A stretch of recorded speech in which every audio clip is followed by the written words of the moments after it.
Hi everyone, welcome to my channel. My name is Jenny Day and today I'm going to be testing out the ColourPop No Filter Foundation. I just filmed a little clip of this, but it wasn't filming. But I have the shade Medium 135 and then I also have Medium Dark 135 and then Medium Dark 145. I don't know, the shades are kind of a little off. I do see that they are a little bit more kind of neutral tone, which I'm not a huge fan of. I like warm tones and more yellow in my foundation. I do have Graftobian's caramel color corrector, which makes my foundations more yellow if I find that they're a little bit too neutral, but I don't want to have to do that when you have a foundation. You know, you don't want to do extra steps. You just kind of want to go in and just slap on your foundation. So I did swatch the shades last night when I came back from my mom's house because I just wanted to see and kind of gauge which one I was going to use. So the shade number are at the bottom. Looking at it right now, I can already tell that they are a little bit more pinky toned, which I'm not a huge fan of. Oh, it's hard to control the pump as well, so when you push it down, it kind of just goes down. I'm going to swatch my other foundations that I use on an everyday basis as well, just so you guys will be able to see. Okay, so I am going to be comparing the swatches with drugstore, so I'm just going to go ahead and tell you guys and leave a picture on the screen of the shades with flash and the shades without flash. So the first one is ColourPop 135, the next one is 145, ColourPop 145. The next foundation under that is the Bare Minerals Bare Pro in Cardamom, the 23. That is that shade. The shade under that is Makeup Forever Y425. The next shade under that is Double Wear Estee Lauder Double Wear Stay in Place W4W2 Toasted Toffee. The shade under that is EX1 shade 11, EX1 Cosmetics. The shade under the EX1 is going to be Fenty Beauty in Pro Filter Foundation in 330. And then under that we have the Light Illusion Foundation by Flower Beauty, and that is in the shade Sable D1. And then the next two foundations under that are going to be the L'Oreal Infallible line, and the first one, the second to last, is going to be 210 Classic Tan in the Pro Glow line, and then the last and final shade is I'm dyslexic, so like I read numbers backwards, but it's 109 Classic Tan in the Pro Matte line. That is the last and final shade for comparison. So I tried to do my best. Oh my god. I did forget to add Hourglass Amber in there. Oh my god, I just realized. Maybe I'll just do a swatch again. I'll do that swatch to be the very last one, but I guess I have to do the swatches again. So the last and final shade is the Hourglass Amber Foundation, and those are all of my shades. For primer, I'm gonna go ahead and use this Guerlain primer.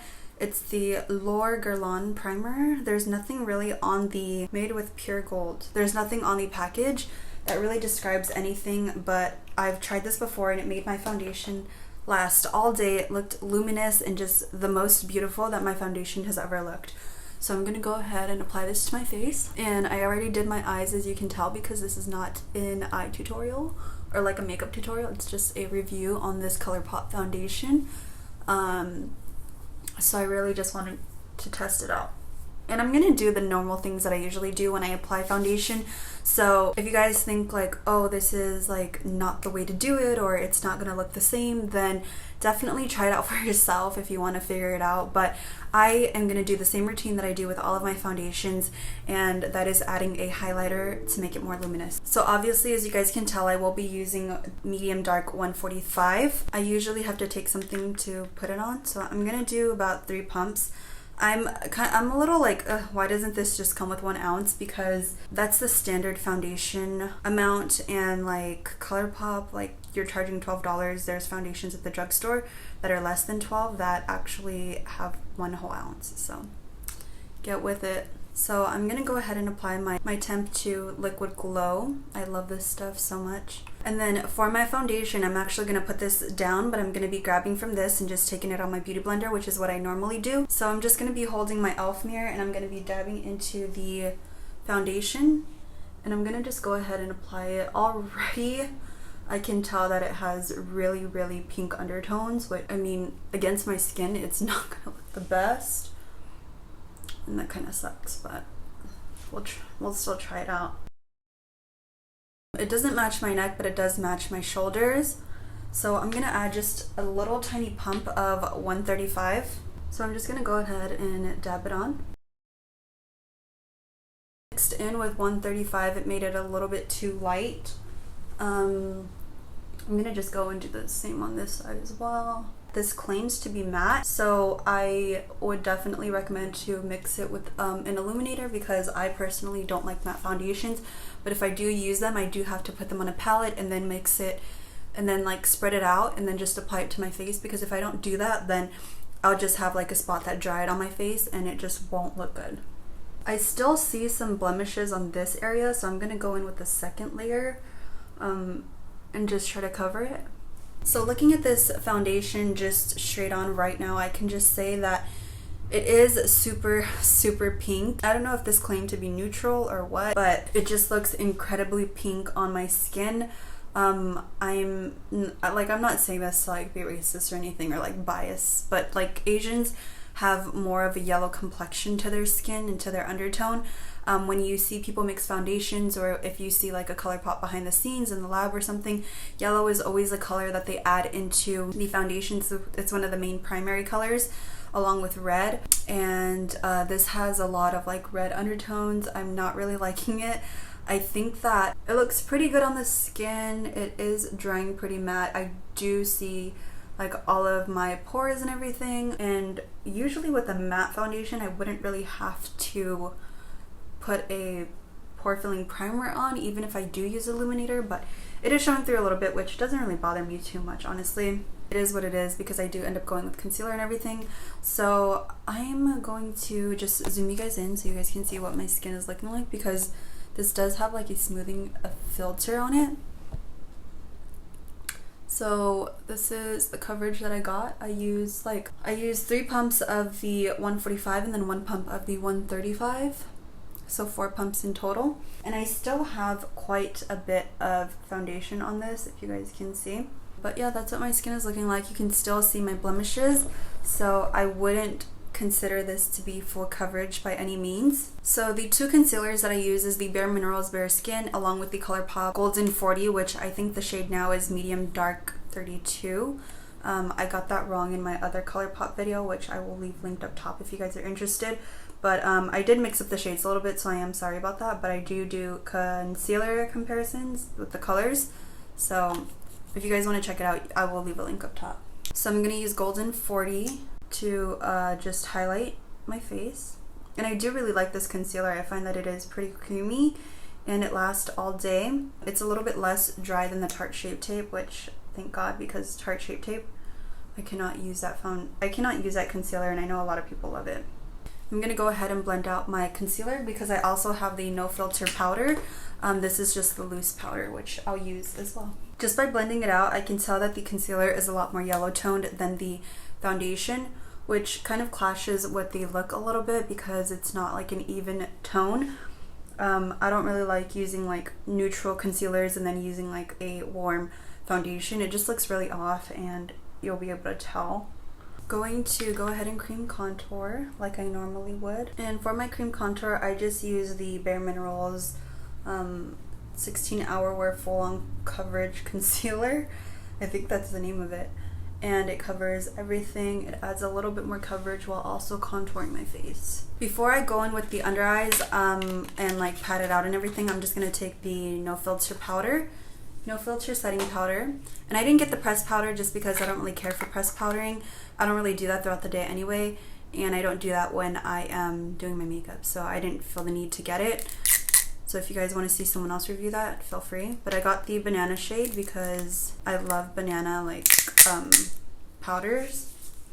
and it really just looks better on my skin as opposed to like a translucent one, because you never know. So I'm gonna take this, I'm gonna put the cover back on it, and I'm gonna shake it up just so I can get product out. So just by doing that, you can see I have so much product in the cap now, and I'm going to just pour it into the other side. Taking my mirror and my powder, I'm gonna just pat under my eyes, and then I'm going to go into the powder. I like to take it and then kind of just dust off whatever is left, and then just press it on my under eyes.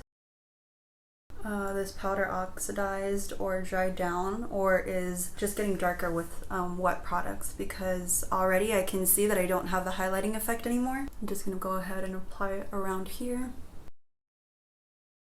So if you guys are looking to get this powder, I don't know, maybe just get the translucent one if you want to keep that highlighted effect.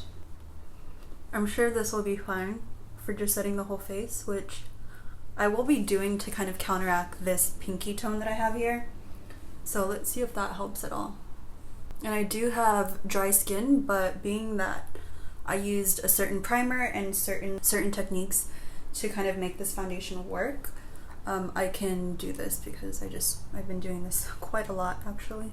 I'm gonna go in with my big fluffy brush by BH Cosmetics. I use this brush all the time. It's a number 2 powder brush, and I'm just gonna dip it in and then just pat it and blend the products out. I do find that putting the powder all over the face definitely made the foundation look a little bit more yellow tone. So I don't know if that's a good thing or a bad thing, but it looks like it's a pretty good shade. For my bronzer, I'm gonna go in with the Becca bronzer. This is in the shade Ipanema Sun. It glided on nicely. My skin feels like really velvety. Oh, that feels so soft actually. I like that. It feels nice. And as far as my pores and everything, I don't see them at all. Like, I don't know if that was the powder that did that, but I see no pores anywhere. Like, that's crazy. Because when the foundation was kind of just sitting there, I was able to see my pores, but maybe it's the concealer that did that. I'm not really sure, but pores where? For my eyes, I used the Alamar Cosmetics palette, and I want to go into Tropico for my blush, so I'm going to take it really lightly. Just apply it to my cheeks. And then for highlighter, I'm going to use Laura Geller Gilded Honey. I'm just doing some finishing touches to my makeup. I'm going to just spritz my face really quick. So this is my completed look. I do really like the foundation. I'll give you guys a full review down below in the description if you guys are interested. I am gonna go eat and stuff, and I will try to update you guys throughout the day, but for now I'm just gonna leave it here, and I'm going to give you guys my final thoughts. So I do like how this looks. I think that the powder, the No Filter setting powder, definitely saved the foundation, because I feel like it made it look a little bit more yellow toned, which is what I wanted. And if you're not getting that specific powder to wear on top of your foundation, then will the foundation even look right? So that's something that I can't really say or speak on, because that is a setting powder that I use. But for those of you who purchase the translucent one, I can't really tell you if your foundation will look like it matches your neck, if that's the one you chose, if that makes sense.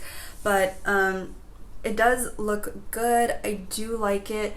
I don't see any pores or anything seeping through. I mean, I do have a little bit here where my highlight is, so that's normal. I always have that.